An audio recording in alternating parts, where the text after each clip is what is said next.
So national education policy has been there for almost 2 years now. It came as a draft in 2019, and then the final version came in 2020. And the intention was that they would start implementing it from this year at least. But because of pandemic, that has not happened. So there is still some scope for improvements in terms of implementing. But nevertheless, the draft policy has already got finalized, and there is nothing more that it will change. Now it is time for implementation. Right. So that being the case, let's look at what the highlights are. What are the highlights of national education policy? It talks about holistic development of learners. The focus is on learners, right? Holistic development of learners. What does it mean? We will take a look at it later.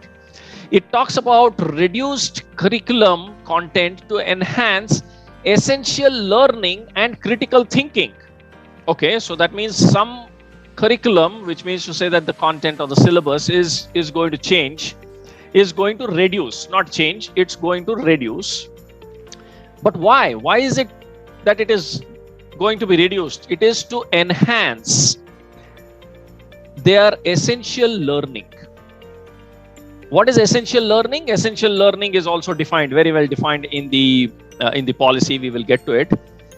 And critical thinking, it is all about thinking. It is how you would think. Right? Now, why is it important to think? Because only when I think, I will learn, and only when I learn, I will think. And what we call, or what we have been talking about, is also on the same lines, is that learn to think to learn, because both go hand in hand. Okay. Other than that, they're talking about experiential learning. Learning through experimentation, learning through experiencing the look and feel, the physical aspect of what happens, which is basically more emphasis on the labs, or probably something that the students would be exposed during some visits.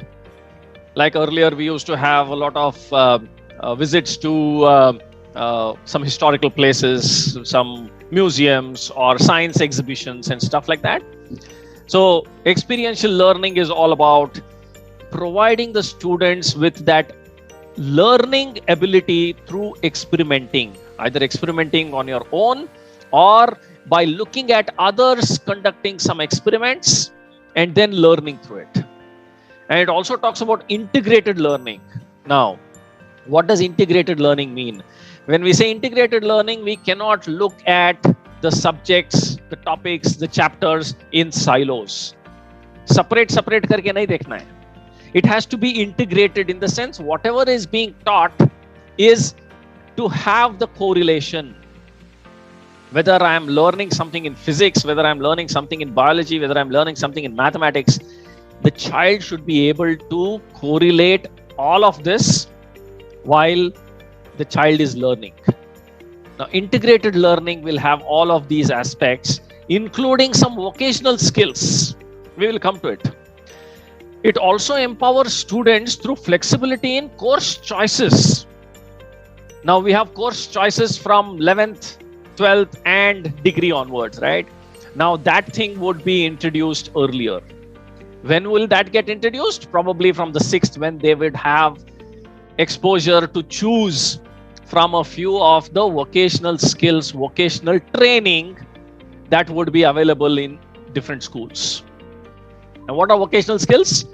These are life skills. These are some trade skills, like being an electrician or a plumber or probably carpentry, fitting, and a whole lot of other stuff that we would be looking at. Right, so something on that kind. Multilingualism and the power of language. Yes. Who better than India to talk about multilingualism and multiculturalism?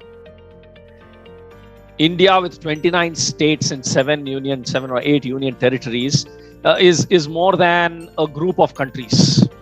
So look at the vast language exposure that the students can get. So multilingualism is multiple languages. So Why not have this put out in the curriculum itself? So more the languages, more the flexibility, more the power to learn the language. So all of this is at a very high level. But when we talk about all this, they also says curricular integration of essential subjects, skills, and capacities. Now, of course, essential subjects. And what are those essential subjects? We will take a look at it. Essential skills, not necessarily subject skills. There are a lot of other skills that are needed for a person to be successful in life. If it was told to us probably when we were in school or college, probably we would have been better. We had to learn while at job. Now these children can learn all of this while in the school itself, which will automatically build their capacities. Okay, so having said this, we need to understand about a few basic stuff on which all of this is built. And what is that? That is mainly the focus on education. Look at what Albert Einstein said. Education is not the learning of facts, but the training of the mind to think.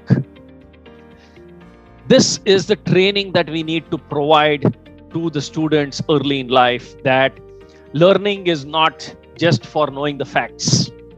Facts and figures are easily available today. Thanks to internet, thanks to Google Baba. I have facts available to me by click of a button. Earlier, it was not so. Earlier, the facts were not that easily available. But today, facts, figures, information, all of it is available very freely. So it is not that important to know about facts. But what do I do with those facts? What do the facts actually mean? Is something which Albert Einstein has said, that it has to train the mind to think. Only when I see something, I should start thinking about what is it? Why is it like this?